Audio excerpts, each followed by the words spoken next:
We only get new supercars and luxury cars for a short amount of time. For example, from 2001 through 2007, this planet was graced with the presence of the Aston Martin Vanquish. That car gave way for the DBS, making James Bond a happy man. Now though, there's a Vanquish. It's back to replace the DBS and kick it out of the family tree. This here is the brand new Aston Martin Vanquish, and it is gorgeous, and we're going to take a look at it on this particularly British looking day for this Britain-born brute.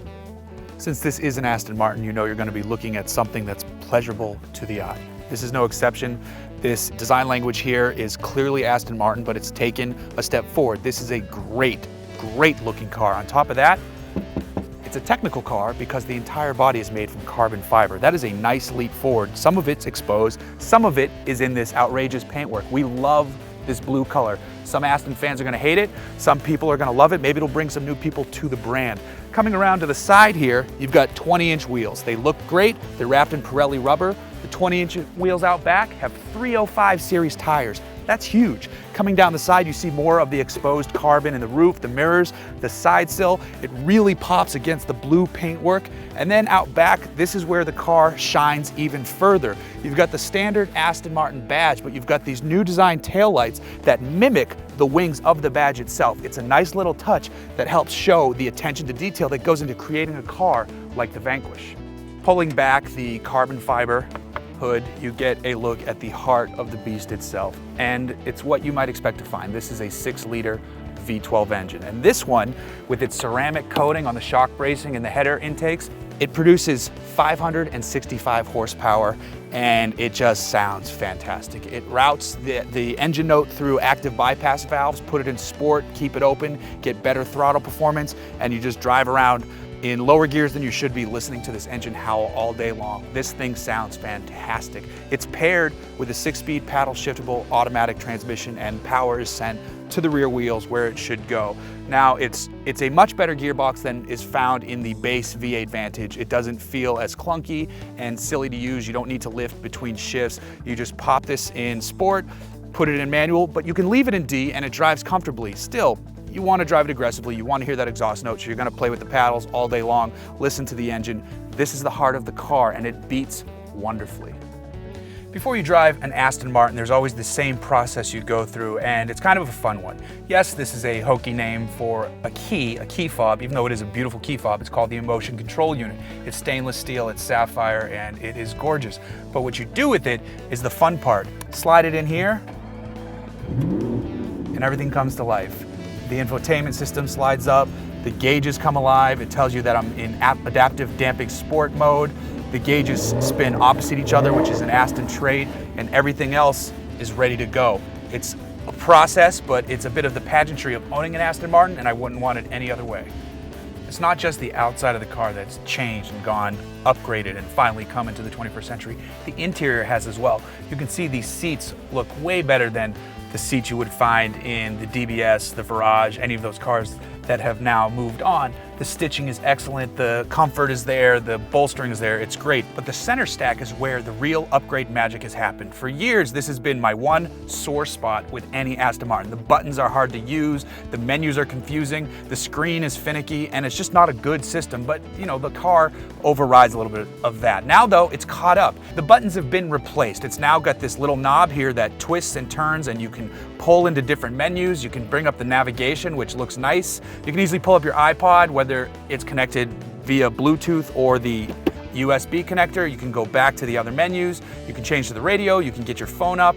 It just works much better. And on top of that, it's all haptic feedback buttons. They're really slick looking. They're easy to use. They're not like the Q system. They're responsive. And then you've got your HVAC controls here too, which are also easy to use. And you've got heated seats. There's just a lot of improvement in this area. On top of that, there's 4 buttons down here that are very easy to read. One is the parking sensor, one is the hazard lights, the other one turns traction control off, which I'm not gonna mess with because this is a 565 horsepower car on a wet-ish road. The other though is new, the first Aston Martin ever fitted with launch control. We've tested it at the launch event of the vehicle at the New Orleans Motorsports Park, and we weren't thrilled with it, so we're not even gonna play with it. All it does is give you an aggressive start, but it's something you could easily achieve with both your left and right feet on the pedals, car and sport, traction control off. You can do it yourself. You can probably get faster times than with the launch control system. It's not that aggressive like you find in other cars, but maybe it shouldn't be because it's an Aston Martin. Still, we could do without launch control altogether in this car. So, is the driving experience a match for the exterior delights to the eyes? Well, yes and no.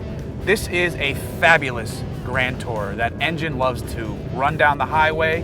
It also is responsive enough on a curvy road, and that's a great thing. It's a great mix of long hauler, around town fun, and it just fits the car perfectly with the Grand Touring sense. This is definitely not a sports car though. The transmission does shift nice and quick, it's responsive, and that's a good thing. I wish the throttle response was a little bit better. The pedal feels a touch heavy.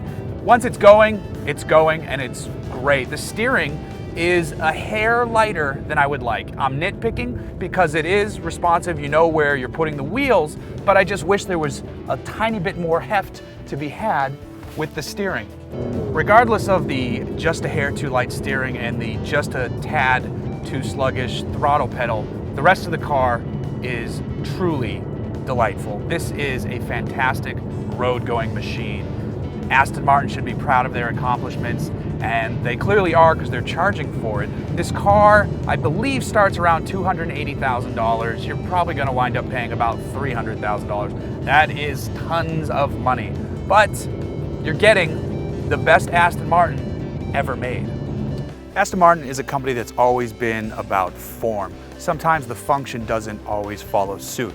Here, thankfully, that's not the case. This is form and function playing wonderfully together. This car looks amazing on the road, and it drives wonderfully. It's not a true sports car. This is a Grand Tourer in the grandest sense.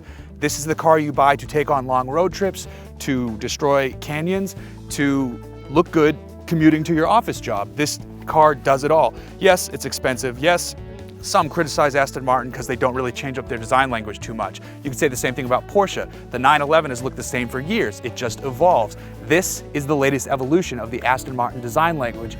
And you know what? I don't think they need to change it all. Look at this car. Take it in. Take in the blue paintwork. Take it in any color you want. British Racing Green, Skyfall Silver, even that flat orange paint. It shows that Aston Martin is growing and changing without losing who they are. This car is proof of that, and I love every inch of the new Vanquish.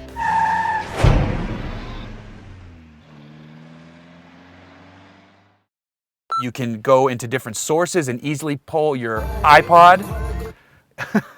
Oops. Should I just keep going?